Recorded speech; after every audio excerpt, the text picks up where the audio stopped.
ನಮಸ್ಕಾರ. ರಿವ್ಯೂ ಚಾನಲ್ಗೆ ಸ್ವಾಗತ. ನಾನು ಸೌಖ್ಯ ಗಾಂವ್ಕರ್. ವಿಜಯ್ ಸರ್ಕಾರಕ್ಕೆ ವಿಸಿಕೆ ಮೊದಲ ಶಾಕ್. ಸೂಪರ್ ಸಿಎಂ ಆದ್ರಲ್ಲ ಸ್ಟಾಲಿನ್. ಸಿಎಂ ವಿಜಯ್ ಆದರೆ ಸೂಪರ್ ಸಿಎಮ್ಮು DMKನಾ? ವೆರಿ ಇಂಟ್ರೆಸ್ಟಿಂಗ್ ಈ ಡೆವಲಪ್ಮೆಂಟ್. ಅಂತೂ ಇಂತೂ ಕಡೆಗೂ ಶತಪ್ರಯತ್ನ ಮಾಡಿ 5 ದಿನ ಆದಮೇಲೆ ಪ್ರಮಾಣ ವಚನ ಸ್ವೀಕರಿಸುವಲ್ಲಿ ವಿಜಯ್ ಅವರು ಯಶಸ್ವಿಯಾಗಿದ್ದಾರಲ್ಲ. ಸರ್ಕಾರ ರಚನೆ ಮಾಡಿದ್ದಾರೆ. ಇನ್ನು 6 ತಿಂಗಳು ತಲೆ ಬಿಸಿ ಇಲ್ಲ ಅಂತ ಅಂದ್ಕೊಳ್ತಿರೋವಾಗಲೇ ಈಗ ಟೆನ್ಷನ್ ಶುರುವಾಗಿದೆ. ಮತ್ತೊಂದು ಕಡೆ ವಿಜಯ್ ಘೋಷಣೆ ಮಾಡಿರೋದು ಎಷ್ಟು, ಕೊಡಬೇಕಾಗಿರೋದು ಎಷ್ಟು ಗೊತ್ತಾ? ಹಾರ್ತೀರಾ ನೀವು? ತಮಿಳ್ನಾಡಿನ ಈ ಪರಿಸ್ಥಿತಿಯನ್ನು ವಿಜಯ್ ಹೇಗೆ ನಿಭಾಯಿಸ್ತಾರೆ ಅಂತ ಅದನ್ನು ನೋಡೋಣ. ಪಾಲಿಟಿಕ್ಸ್ ಈ ಡೆವಲಪ್ಮೆಂಟನ್ನು ನೋಡಿಕೊಂಡು ಮಿಸ್ ಮಾಡಿದ್ರೆ ನಮ್ಮ ಚಾನಲ್ನ ಸಬ್ಸ್ಕ್ರೈಬ್ ಮಾಡಿ ನಿಮ್ಮ ಅಭಿಪ್ರಾಯ ಕಮೆಂಟ್ ಮಾಡಿ ತಿಳಿಸಿ. ಎಸ್ ವೀಕ್ಷಕರೇ, ಕಡೆಗೂ ವಿಸಿಕೆ ಮೊನ್ನೆ ಸಪೋರ್ಟ್ ಕೊಟ್ಟರು, ಆಮೇಲೆ ಪತ್ತೆನೇ ಇಲ್ಲ, ಸಂಪರ್ಕಕ್ಕೆ ಸಿಗಲಿಲ್ಲ, ಸ್ಟಾಲಿನ್ ಮನೇಲಿ ಕಾಣಿಸ್ಕೊಂಡ್ರು. ನಿನ್ನೆ ವಿಸಿಕೆ ಸಪೋರ್ಟ್ ಮಾಡುತ್ತೆ, ಭರ್ಜರಿ ಡಿಮ್ಯಾಂಡ್ಗಳನ್ನು ಇಡುತ್ತೆ. ಡಿಮ್ಯಾಂಡ್ ಇಟ್ಟು ಕಡೆಗೂ ಸರ್ಕಾರ ಮಾಡೋದಕ್ಕೆ ಒಪ್ಪಿಕೊಂಡಿದ್ದಾರೆ ವಿಸಿಕೆ ಅವರು ವಿಜಯ್ ಜೊತೆಗೆ ಕೈ ಸೇರಿಸುವ ಮೂಲಕ. 2 ಸೀಟಾದರೂ ಎಷ್ಟು ಡಿಮ್ಯಾಂಡ್ ಇಟ್ಟರು ಅನ್ನೋದು ಗೊತ್ತು. ಕಡೆ ನಿನ್ನೆ ವಿಸಿಕೆ ಮುಖ್ಯಸ್ಥನಿಗೇನೆ CM ಕುರ್ಚಿ ಆಫರ್ ಕೂಡ ಬಂದಿತ್ತು. ಅದು ಯಾವ ಸುಳ್ಳು ಸುದ್ದಿ ಅಲ್ಲ, ನಿಜವಾಗಿಯೂ ಅವ್ರಿಗೆ DMK AIADMK ಇಬ್ಬರೂ ಸೇರಿಕೊಂಡು CM ಮಾಡ್ತಾರೆ ಅನ್ನೋ ತನಕನೇ ಚರ್ಚೆಯಾಗಿ ದಲಿತ CM ಬರ್ತಾರ ತಮಿಳ್ನಾಡಿಗೆ ಅನ್ನುವಂಥ ವಿಚಾರ ಜೋರಾಗೆ ಕೇಳಿಬಂತು. ಕಡೆಗೆ ವಿಜಯ್ ಅವರನ್ನು ಈಗ ನಾವು ಕಟ್ಟು ಹಾಕಿಬಿಟ್ರೆ ವಿಜಯ್ ತಡೆಯೋಕ್ಕಾಗಲ್ಲ. ನೆಕ್ಸ್ಟ್ ಅದು ದೊಡ್ಡ ಮಟ್ಟದಲ್ಲಿ ರಾಜೀನಾಮೆ ಆಗಿ ಎಲೆಕ್ಷನ್ ಆಗಿಬಿಟ್ರೆ ಅವ್ರು 200 ಕ್ರಾಸ್ ಆಗೇ ಬಿಡ್ತಾರೆ. ಸೊ ಸರ್ಕಾರ ಮಾಡೋಕೆ ಬಿಡಬೇಕು ಅವ್ರಿಗೂ ಒಂದ್ಸಲ.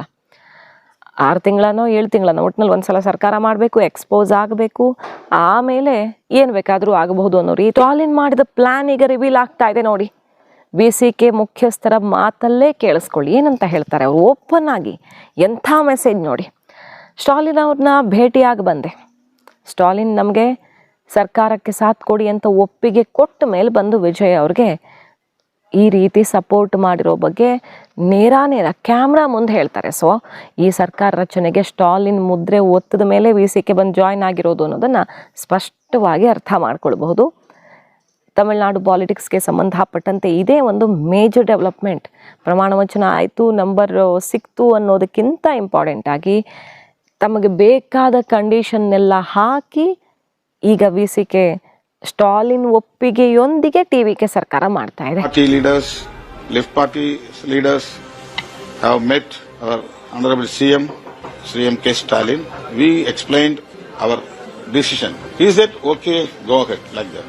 ಕಂಡೀಷನ್ಗಳೇನೇನು, ಸಿದ್ಧಾಂತ, ಸಾಮಾಜಿಕ ಸಿದ್ಧಾಂತದವರೆಗೆ ವಿಜಯ್ಗೆ ಕಂಡೀಷನ್ ಹಾಕಿದ್ದಾರೆ. ಸಿದ್ಧಾಂತದಲ್ಲಿ ಹೇಗಿರಬೇಕು ಅನ್ನೋ ತನಕ ವಿಸಿಕೆ ಕಂಡೀಷನ್ಗೆ ಕಂಗಾಲಾಗಿ ಹೋಗಿದ್ರು ವಿಜಯ್. ಅದಕ್ಕೇ ಅವರು ಸ್ವಲ್ಪ ಟೆನ್ಷನ್ ಆಗಿದ್ದು. 1 ಸೀಟು ಬಿಟ್ಟು ಕೊಡಬೇಕು, ವಿಜಯ್ ಗೆದ್ದಿರುವಂಥ 2ರಲ್ಲಿ 1 ಅವ್ರಿಗೆ ಬಿಟ್ಟು ಕೊಡಬೇಕು ಅನ್ನೋ ಕಂಡೀಷನ್ ಇತ್ತು. DCM ಸ್ಥಾನ, ದೊಡ್ಡ ಸಚಿವ ಸ್ಥಾನ, ಗೃಹ ಇಲಾಖೆನೂ ಇವರೇ ಇಟ್ಕೊಂಡ್ರು ಕೂಡ ಆಶ್ಚರ್ಯ ಇಲ್ಲ. ಆ ಮೂಲಕ ಸ್ಟಾಲಿನ್ನು DMK ಮೇಲಿರೋ ಕೇಸ್ಗಳು ಎಲ್ಲವನ್ನು ಕಂಟ್ರೋಲ್ ಮಾಡೋದು. ಆಲ್ಮೋಸ್ಟ್ ಈ ಸರ್ಕಾರದ ಜುಟ್ಟು ಈಗ ವಿಸಿಕೆ ಕೈಯಲ್ಲಿರುತ್ತೆ. ಅಂದರೆ ಇನ್ನೊಂದು ಅತ್ಯಂತ ಪ್ರಮುಖವಾದ ಕಂಡೀಷನ್ನೇ ಸರ್ಕಾರದಲ್ಲಿ ನಮಗೆ ಸಮಾನ ಅಧಿಕಾರ ಬೇಕು. 2 ಸೀಟ್ ಗೆದ್ದಿರುವಂಥ ವಿಸಿಕೆ ಸರ್ಕಾರದಲ್ಲಿ ಸಮಾನ ಅಧಿಕಾರವನ್ನು ಕೇಳುತ್ತೆ. ಅಂದರೆ ನಥಿಂಗ್ ಬಟ್ DMK ಈ ಸರ್ಕಾರದ ಕಂಟ್ರೋಲನ್ನು ಹಿಡ್ಕೊಂಡಿದೆಯಾ. ಸೊ ವಿಜಯ್ ಅವ್ರಿಗೆ ಎಷ್ಟು ದೊಡ್ಡ ಸವಾಲಿದೆ ಅನ್ನೋದು ಗೊತ್ತು. ಬಟ್ ಅನಿವಾರ್ಯ ಆಯ್ತು ಅವ್ರಿಗೆ. ವಿಸಿಕೆ ಹೇಳಿದ್ದಕ್ಕೆಲ್ಲ ಓಕೆ ಮಾಡದೆ ಅಲ್ಲಿ ಸರ್ಕಾರ ಮಾಡೋದಕ್ಕೆ ಅವಕಾಶವೇ ಇರಲಿಲ್ಲ. ಅಂತಹ ಪರಿಸ್ಥಿತಿಯಲ್ಲಿ ಸಿಕ್ಕಾಕೊಂಡ್ಬಿಟ್ರು ವಿಜಯ್.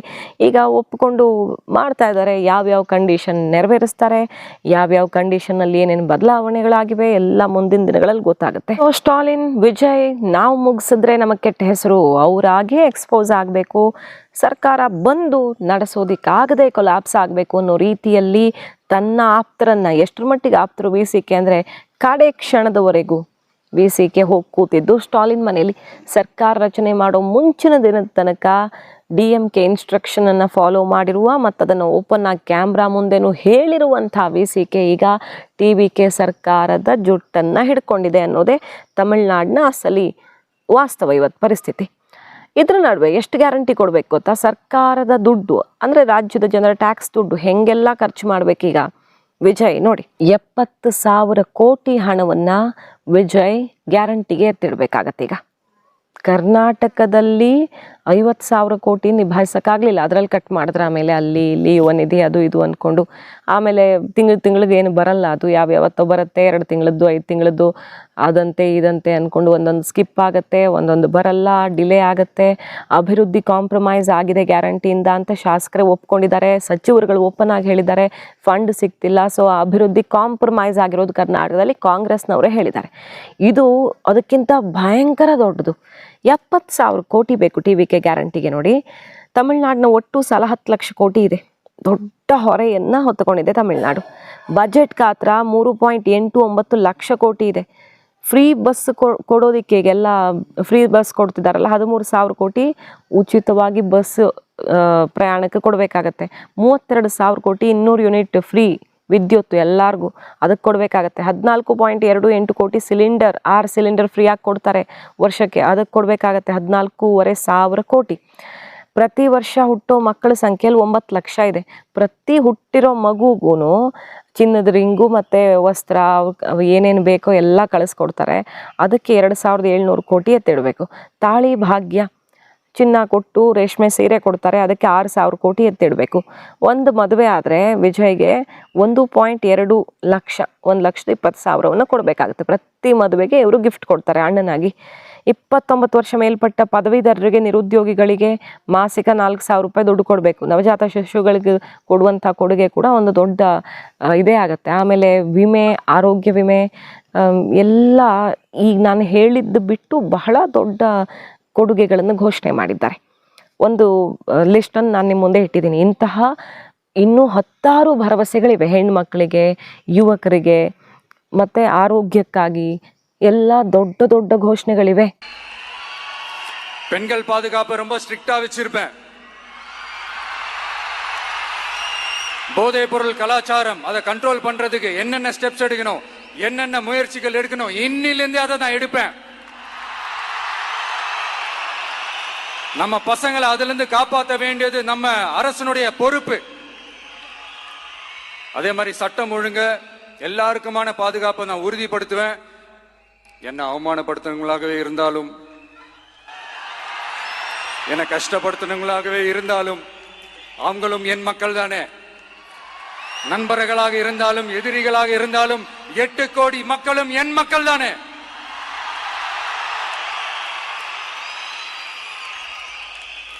அது மாதிரி இந்த அடிப்படை விஷயங்கள், கல்வி, ரேஷன், மருத்துவம், குடிநீர், சாலை வசதி, பஸ் வசதி, இந்த மாதிரி விஷயங்கள்ல தான் என்னுடைய முழு முதல் கவனம் செலுத்தணும்னு எனக்கு தோணுது.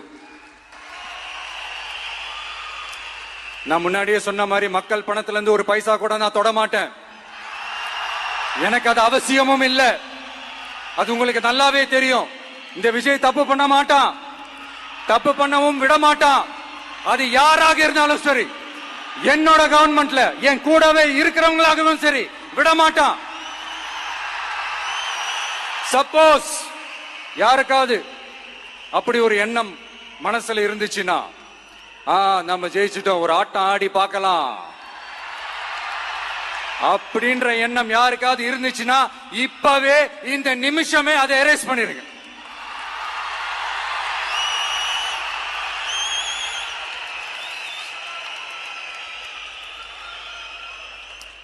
இங்க ஒரே சென்டர் தான், என் தலைமையில் உண்டான சென்டர். இந்த பக்கம் ஒரு சென்டர், இந்த பக்கம் ஒரு பவர் சென்டர், அங்க ஒரு பவர் சென்டர், அதெல்லாம் கிடையவே கிடையாது. இப்பவே சொல்லிடுறேன். ಸೊ ವಿಜಯ್ ಅವರು ಹೇಳ್ತಿರೋದೇನು, ಇಡೀ ಸರ್ಕಾರ ದುಡ್ಡಲ್ಲಿ 30% ಭ್ರಷ್ಟಾಚಾರಕ್ಕೆ ಹೋಗುತ್ತೆ. ಆ ಭ್ರಷ್ಟಾಚಾರ ತಡೆದು ಬಿಟ್ರೆ ಇದನ್ನು ನಿಭಾಯಿಸೋ ದೊಡ್ಡ ವಿಷಯನೇ ಅಲ್ಲ, ಆರಾಮಾಗಿ ಕೊಡ್ಬೋದು ಅಂತ ಅವರು ಎಲೆಕ್ಷನ್ ಪೂರ್ವದಲ್ಲಿ ಭಾಷಣ ಮಾಡ್ಕೊಂಡು ಬಂದಿದ್ದಾರೆ. ಆದರೆ ವಾಸ್ತವ ಏನು, ನಂಬರ್ 1 ಕಂಪ್ಲೀಟ್ ಆಗಿ ಅವ್ರಿಗೆ ಸ್ವಾತಂತ್ರ್ಯನೇ ಇಲ್ಲ. ಈಗ ಸರ್ಕಾರ ಕಾಂಗ್ರೆಸ್ 5 ಜನ ಸೇರ್ಕೊಂಡಿದ್ದಾರೆ, ಕಮ್ಯುನಿಸ್ಟ್ ಪಕ್ಷಗಳಿವೆ, IUML ಇದೆ. ಸೊ ಎಲ್ಲರನ್ನೂ ಸೇರಿಸ್ಕೊಂಡು ಯಾವ ಪಕ್ಷಗಳು ಈಗಾಗಲೇ ಬೇರೆ ಬೇರೆಯವರೆಲ್ಲ ಭ್ರಷ್ಟಾಚಾರದ ಆರೋಪ ಹೊತ್ಕೊಂಡಿದ್ದಾರೋ ಅದೇ ಪಕ್ಷಗಳ ಜೊತೆಗೆ ಮೈತ್ರಿ ಮಾಡ್ಕೊಂಡಿರೋದು ಒಂದು. ನಂಬರ್ 2, ವಾಸ್ತವದಲ್ಲಿ ಭಾಷಣ ಮಾಡೋಷ್ಟು ಸುಲಭವಾಗಿ ಭ್ರಷ್ಟಾಚಾರವೇ ಇಲ್ಲದೆ ಏನು ಮಾಡೋದಕ್ಕೆ ಸಾಧ್ಯವಾ ಅನ್ನೋ ಪ್ರಶ್ನೆ ಒಂದು. ಇದೆಲ್ಲ ಸವಾಲುಗಳ ನಡುವೆ ವಿಜಯ್ ಪ್ರಮಾಣ ವಚನ ಇನ್ನು ಮುಂದಿನ ಹಾದಿ ಕಲ್ಲು ಮುಳ್ಳಿನ ಹಾದಿಯಾಗಿರುತ್ತಾ, ರಾಜಕೀಯವಾಗಿ ಸ್ಟಾಲಿನ್ ಹಾಕಿರುವಂಥ ಚಕ್ರವ್ಯೂಹ, ಅದರಿಂದ ಹೇಗೆ ಆಡಳಿತ ನಡೆಸ್ಕೊಂಡು ಹೊರಗಡೆ ಮುಂದಕ್ಕೆ ಧಾವಿಸಿ ನಡೀತಾರೆ ವಿಜಯ್ ಅನ್ನೋದೇ ಈಗಿರುವಂಥ ಎಲ್ಲರ ಕುತೂಹಲ. VCK ಅನ್ನೋದು ಅಸಲಿ ಪ್ಲೇಯರ್ ಆಗಿದೆ ಈಗ ವಿಜಯ್ ಸರ್ಕಾರದಲ್ಲಿ. ಮಾಹಿತಿ ಇಷ್ಟ ಆಗಿದ್ರೆ ಮಿಸ್ ಮಾಡದೆ ನಮ್ಮ ಚಾನಲ್ನ ಸಬ್ಸ್ಕ್ರೈಬ್ ಮಾಡಿ, ನಿಮ್ಮ ಅಭಿಪ್ರಾಯ ಕಮೆಂಟ್ ಮಾಡಿ ತಿಳಿಸಿ. Thank you.